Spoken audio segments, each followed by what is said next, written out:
যে আমরা কি রাজ্যে আছি যে ফ্ল্যাটও এখন চুরি হয়? আমরা কি সেফ আছি আদৌ? আমরা সেফ নাই। আপনারা কিছু করুন, পুলিশ কিছু করুন, প্রশাসন কিছু করুন, গভর্নমেন্ট কিছু করুন। যা হাত জোর করে রিকোয়েস্ট আমার। আমাদের যদি ফ্ল্যাটও চুরি হয় তাহলে আমরা বাড়িতে সেফ নেই, ফ্ল্যাটে সেফ নেই, কোথায় সেফ আছি? আপনারা কিছু করুন, নাহলে আমাদের মরণ দশা হয়ে দাঁড়িয়েছে। আমরা এরকম তো ছিল না, আগে কি ছিল? এখন আমরা কি দেখছি?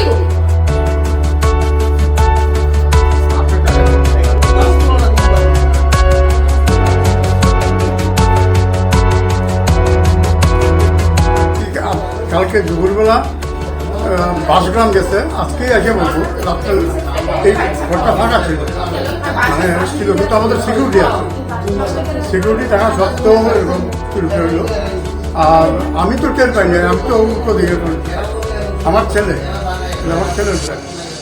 ও এখন আসবে, ও যদিও, কিন্তু এটা ভাবাই যায় না যে এরকম একটা এর মধ্যে চুরি হয়। কি কি নিয়েছে ঘর থেকে? সোনার গয়না থেকে আরম্ভ করে আমি এখন বলতে পারবো না। 112-তে ফোন করলে পরিষ্কার করে চুরি হয়ে গেছে কেন?